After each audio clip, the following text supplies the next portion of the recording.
Good morning, good afternoon, or wherever you're joining me from. Welcome back to Too Ambitious.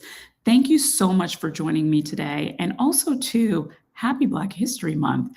I know that so many of you out there are still can't believe that we're already in February, but this year is flying by already. If this is your first time joining the show, let me just tell you a little bit about it. So, this show is a show that celebrates Black women and women of color who are innovators, they're entrepreneurs, they're changing the game, and they are carving out paths for themselves that you would not believe, especially like my guest today. So that is a little bit about the show. Please show me some love. Give me some hearts. Give me some emojis. Let me know how you're feeling me today. But let's get into it. I'm going to tell you a little bit about my guest today. She is really, really extraordinary and one of those women who really is the definition of a multi-hyphenate. So today, Urmi Hossain is a true multi-hyphenate leader. She is on the show today. Now, let me tell you why she's so extraordinary. So she works in the financial services industry in Canada and is also a self-published author, yes, a blogger, a speaker, a polyglot, and also a mentor. Now, the Bengali Italian creative is also self-published author of the book Discovering Your Identity: A Rebirth from Interracial Struggle. Now, Urmi serves as the co-chair of Women in Leadership Foundation, Montreal Canada Chapter, and mentors with Dress for Success Montréal, supporting women, especially women of color, and those in career transitions to build confidence and use their voice. So today we're going to talk to a woman who is doing all the things and doing it well. So please show her some love, light up the screen, let her know how much we are excited to talk to her. Urmi, welcome to Too Ambitious. Hi, how are you? Good, good, good. I'm so happy that you're here. You Thank you. know, this conversation, I'm excited about it because I, like you, I feel like I'm a multi-creative, multi-passionate. We've got our hands in so many different things. How would you sort of describe, in your own words, describe your life and your career thus far? I would say my career is very focused on being like rigid. It's based Mhm. on structure and it's based on discipline. Mhm. Whereas my personal life, it's more about storytelling, being creative, being expressive. And I feel like the two should go hand in hand. Right. So yeah, and I do think they go hand in hand. Like you need a little bit of each other's part. And Yeah. so I do feel like sometimes I bring that creative side in my career, and then I bring that structure also in my creatives and my personal life. Yeah, yeah, absolutely. I mean, I can see by your work that you've kind of brought so much creativity to the life that you've built, and it feels very organic too, right? How did that sort of happen for you? Did that start like when you were a child, or how did you sort of kind of like say, you know what, I'm doing this creative stuff, No, it happened pretty organically, and I would say it just happened by following my own intuition and believing in myself and also believing in my curiosity because what happened is I was just, doing my 9 to 5 job and I'm still doing my 9 to 5 job. But I thought about ways of like giving back and ways where I could really tap on my creative part. So I started to, write articles. I started to be on podcast shows. And it really happened like 5 or 6 years ago. Like it never crossed my Oh, mind. Yeah. And I okay. thought about like, how can I have a more fulfilled life. And it was really by working on my creative side, which I very much enjoy. Yeah, yeah, yeah. I mean, 5 to 6 years ago, I mean, what was happening in your life at that time that made you kind of put you on this path, you know? I think it was the pandemic that happened in everyone's life. It's a very good point. Yes, yes. I mean, I think the pandemic definitely sort of reset for a lot of people, and kind of made you realize, like, maybe, there's some other things that I could be doing. Um, I think that, from what I've learned about you and the work that you've done, I read this article that you wrote. You talked about being a third culture kid. What does that mean, and how did that define the woman you are today? Yeah, third culture kids are basically people who are born in a country or spent most of their teenagehood or childhood in a country different than their parents' country. So in my case, I was born and raised in Italy, and both of my parents are from Bangladesh. And I spent a big chunk of my life in Italy. I also moved around in Italy. I also went to the UK. Now I live in Canada. So I got exposed to different cultures, Mm, and that's why I'm like I am defined as a culture kid. It's an actual like term. You will see it on Wikipedia. There are mm, books about it, and there are a lot of people like us. And I would tell you one issue that I had growing up was that I never felt like I was enough of like Bengali. I never felt like I was Italian enough. I felt like I never fit in. I felt like I was like misplaced because I did not look like anyone else around me. Like I only had Italian friends, but even at home, I felt like I was not in the right place because I had such a Western mentality in me. And so I feel like there was a mismatch in that sense. And so growing up, I always had that feeling. And I feel like with time, because I was exposed to so many cultures, so many countries, I mhm. feel like I learned to be more open-minded, more adaptable, and Yes. more curious. So yeah. Yeah, it's all about, that curiosity, right? And being adaptable, especially when you're coming from another country and, you have to learn a new way of life, new cultures, new people, new foods, like, everything is different, right? So I totally get that. I was born in Jamaica and grew up here in the States and everything like that. And it is a huge adjustment, and I think, we don't talk about it enough, so Yeah. I think it's awesome that you've done that. What type of work did you do on yourself to sort of get to that point? Was it like, kind of going to more community events, journaling, that sort of thing? So here's the thing. It was never an issue until I moved to Canada. Mm, And people would ask me where I was from. And I really struggled because I wasn't sure, do I tell them I'm from Italy or do I tell them, like I'm from Bangladesh? But the reality was that I was born and raised in Italy. I was never born in Bangladesh. But here was the thing. People would ask me where I was from, and I would say I'm from Italy, and people would like look at me doubting about right, my origins right. because of course I don't look Italian. And then I would say I'm from Bangladesh, but people would doubt me anyway because they would be like, okay, but you have such a strong Italian accent. And that was when it started to be a problem because I could never answer that question. I always had to explain myself, and it was quite tiring. And Yeah. so, again, what happened is I started to talk about this more and more often with friends that I Mhm. could trust, it, friends who were similar to me in terms of like background or having, multiple backgrounds. And that's when I started to like come up with an answer because there was a side of me who wanted to let go of either the Bengali side or the Italian side because I was like, I'm tired of like explaining myself.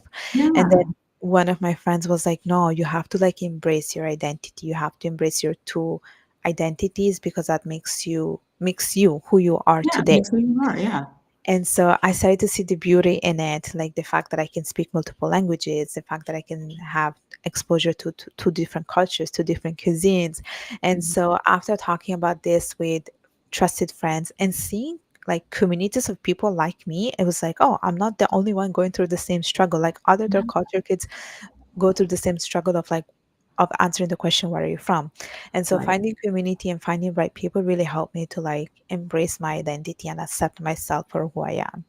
Yeah, and I think acceptance for yourself and a lot of self-love is that's where it all starts, right? Because no matter what anybody says to you, then you're like, "Whatever, I know me," you know? Exactly. Yeah, yeah, yeah. Well, I think that your journey is, it's not unique in terms of like other people have experienced it too, but you're very unique in terms of like the heritage and the community that you come from. You wrote a book as well, self-published a book. Tell me a little bit about your book, and it is Discovering Your Identity, A Rebirth from Interracial Struggle. Is that where you got the inspiration to write the book, and why did you decide to self-publish it? Okay, so I decided to self-publish it because I was like, you know what? If I can do it on my own and I don't need anyone else, who cares? So I just did it. I was like, I'm Yeah, not gonna wait on on a I publisher love it. to help me out. Yeah, And I decided to write that book because I was going to a lot of podcast shows where people were asking a little bit about my experience in being a third culture kid. And so I right. was like, you know what? I'm gonna write about this.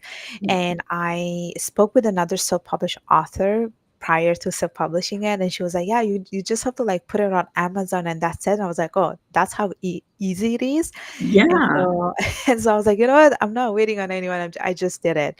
I just did it, and I was quite surprised with myself because I didn't think I was going to do it. I didn't think I was going to do it in that moment, right. but I saw a demand in my story. Like people were really fascinated in hearing my story, me growing Yeah, up in Italy, me being a daughter of South Asian parents, my experience like growing up in Italy. Because in this book, I really talk about my experience in Italy, the fact that I went to a school that was strictly Catholic, and I would say like nuns walking in the school. There was a crucifix at school, and then there is me, like someone who doesn't belong to that religion, and me being a kid wondering, who are these nuns? Like, why are they dressed in that way? yeah, So yeah. I talk about that the experience, and I talk about it from the perspective of a South Asian woman, and then I talk about what it felt like having just Italian friends and not having friends that look like you.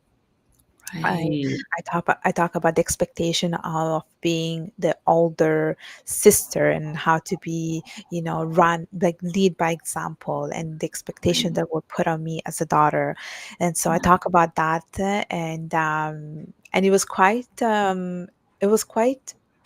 a healing process, I would say, like Yeah, writing it it. sounds like it is. Very cathartic. Yeah. Yeah, yeah. So I enjoyed it. I very much enjoyed it. What's the type of feedback that you're getting from people who have read your book? What are they saying to you? So a lot of my friends read the book and they told me that it was like, going back in time and reliving those experiences that I had lived with them. And so like some of my friends who read it, they know like my experience because they know how it was for me to go to Right. school with them. And sometimes I had to tell them like, look, I cannot go out with you because my parents, like, they're very strict, and they could not understand that at the beginning, but now they understand it. So for them it was like going back to high school and reliving those moments. And for other people, from other people, I got really positive feedback. They were like, it's nice to hear, about your experience, and it's an experience that a lot of people go through, but we just don't talk about it enough. Yeah, yeah. I definitely think it's so important to have these conversations and to build community around it. You realize that we are more alike than we are different, when we have these stories. So, I appreciate you sharing that in your book. And for anybody out there, her book, you can find it on Amazon, if you are interested in reading it. So, the other thing about you, Umi, is that, I think you are also a true creator. You're a blogger, you're a YouTuber, you're also a speaker,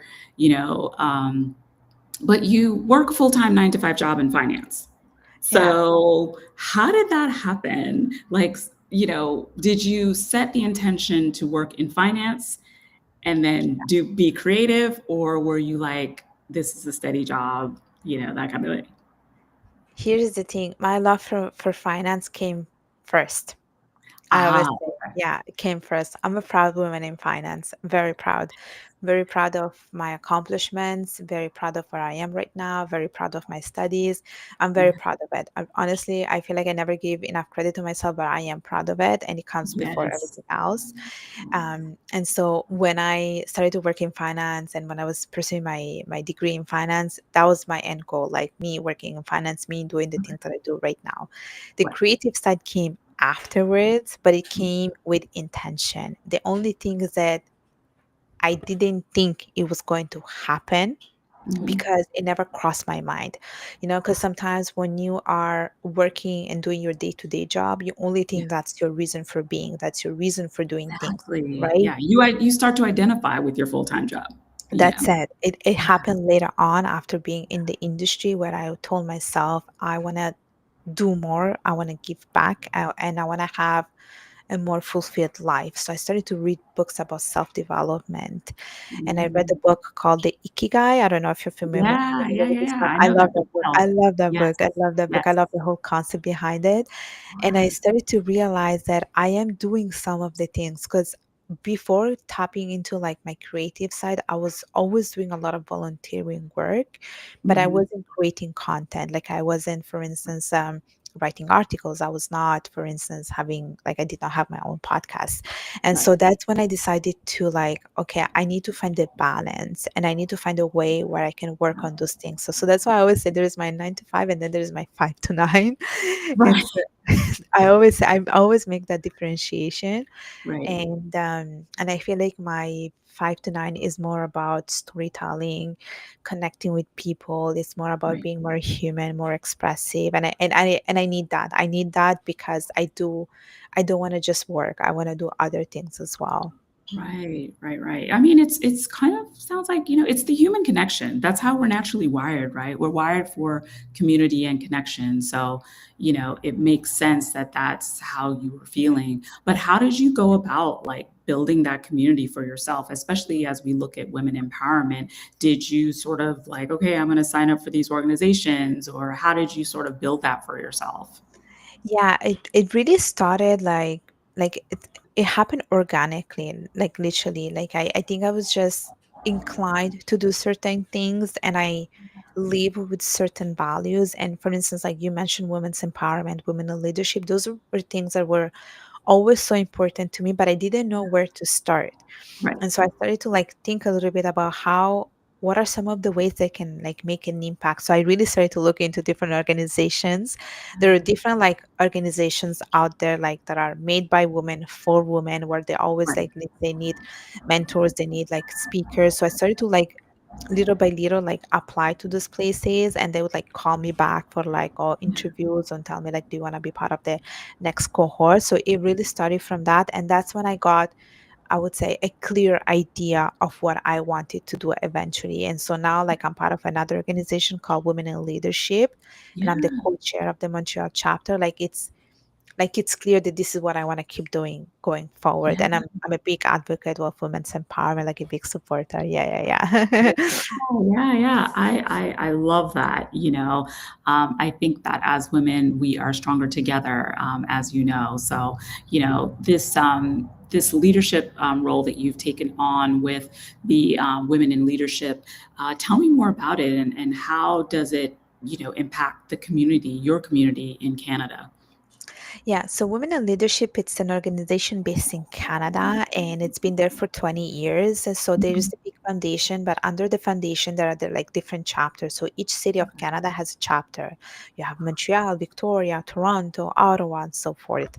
And each chapter does its own thing, like webinars, workshop, in-person events, networking events, but we all fall under the same goal, which is to empower the women in the community.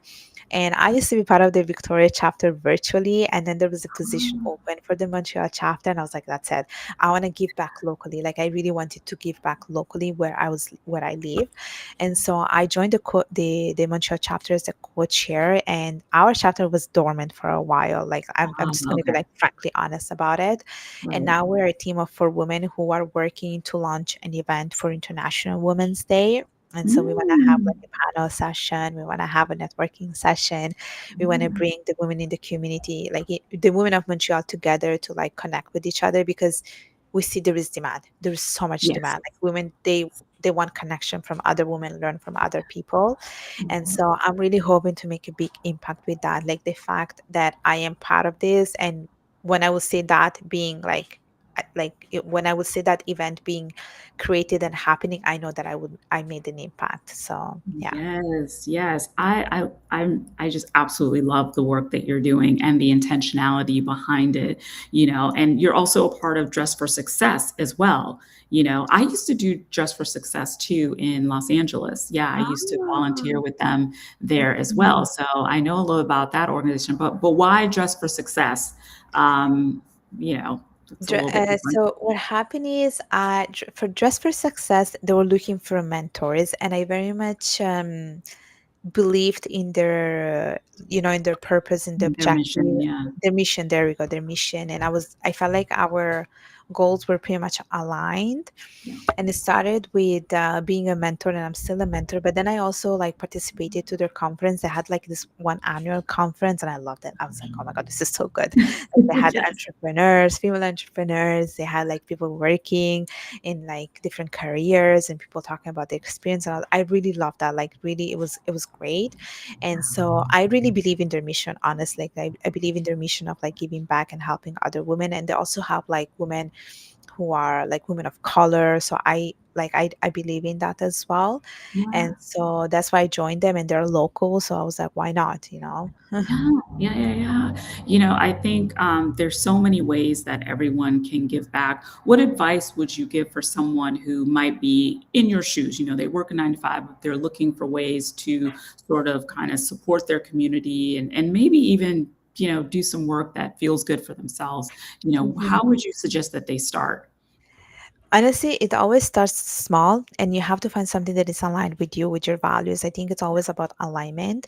Yeah, And one thing that really helped me, like that really personally helped me, was participating to different social events organized by different organizations. okay. Like, you don't always have to think about, like, when you participate to something, you don't have to think it as a transactional event where you're Right. going there because you wanna, get something out of it. Like, just the fact of going there and talking to people, like genuine conversation, I think they help you to spark a little bit of interest and Yes. curiosity. And I think they give you a little bit of guidance of where you want to eventually like land.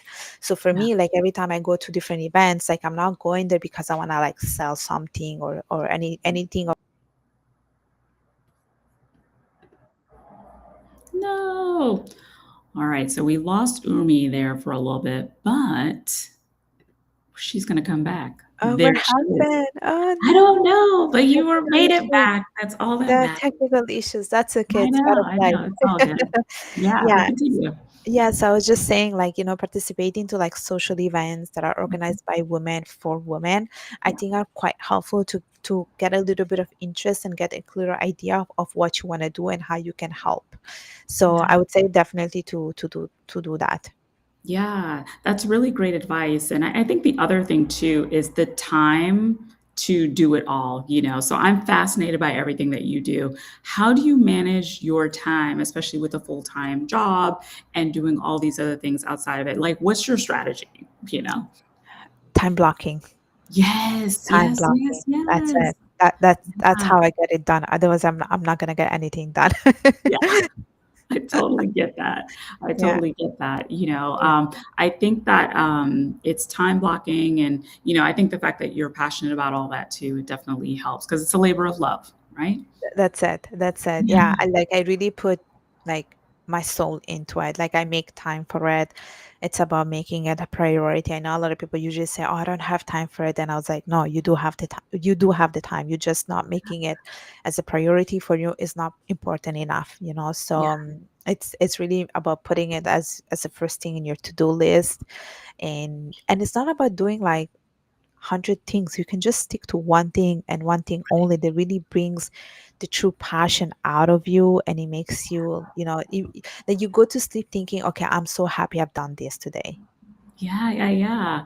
I've checked off my list. I've given Yeah. back to the community. I've made some meaningful, Work. sort of content that can basically help the world become a better place. So yeah, you're right. It is a good feeling. Tell me a little bit about your podcast, Stories Beyond Borders, and it's on YouTube. So tell me a little about that and why you decided to start that. So what happened is I was always invited to many podcast shows as a guest. Mhm. But then I was like, you know what? I want to be on the other side. I want to be on Yeah, the other side and being the person who's like interviewing people. yeah, And I really thought through about it. I was like, what do I talk about? And so I was like, you know what? I'm going to talk about something that I'm very passionate about, which is immigration. And, my parents were immigrants. I am myself an immigrant. And there are so many immigrants out there yeah. who have a story. We move from one country to another because there is a reason. And Right. usually that could be, reasons because you want to get a better future, maybe because you cannot stay in that country, maybe because of like war reasons. There's so many reasons. And for Right. me, it was like, you know what, I want to create a platform where I allow other people to tell their stories, because I was like, I have done enough for me. I have told my story in enough time. So I Right. was just going to create a platform for other people. And so I decided to call it Stories Beyond Borders, because, I just want to hear stories of immigration, and I want people to be vulnerable, their most authentic self, and talk about the stories of like moving around the world. Yeah, I bet you have some incredible guests on there. So, I don't. what's the type of feedback are you getting from that show? I mean, it's got to be a great feeling to sort of be the person who hears those stories, but it must be great for the guests too to share those stories as well, you know? Yeah, I got really good feedback, and a lot of people were like, "Yeah, you know what? That's a great topic because this is so like so actual, like about what's Right. happening So right now." timely.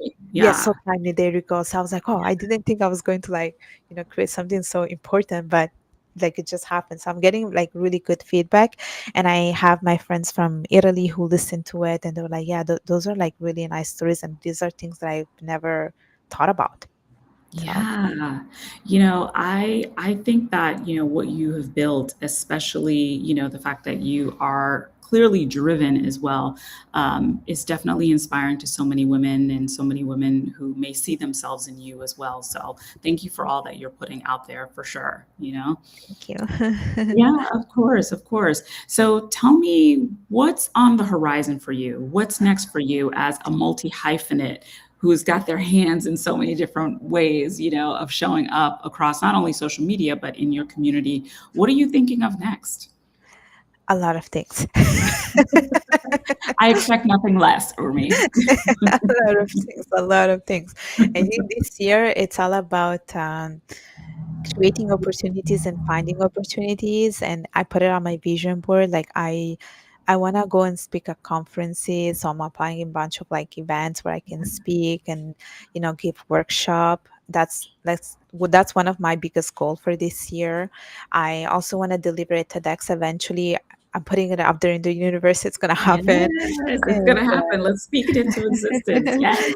and definitely I want to continue doing the work that I do with women in leadership, creating events, bringing women together. Like I really want to see that happening. Like Yeah. it's one thing to say it, but it's another thing to see it concretely.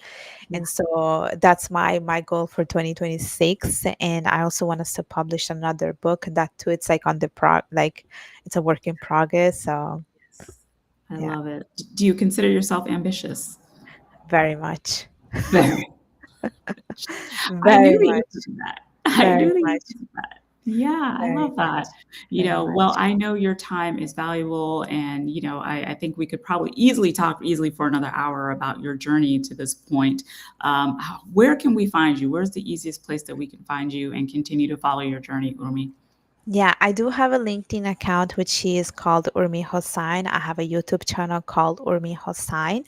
My book is available on Amazon. It's called Discovering Your Identity, a Rebirth from Intuition Struggle. And my podcast is available on Apple as well as on Spotify. And I also upload the recordings on YouTube, and it's called Stories Beyond Borders. Amazing. Well, I love that. Well, definitely follow Urmi's journey. Urmi, thank you so much for being on the show today. I appreciate you and so happy that we connected. I'm excited to follow all the things that you're doing. Thank you. Yes, yes, yes. All right, everyone. Thanks again for watching Too Ambitious. I'll see you next time for another episode and take care. Bye, everyone.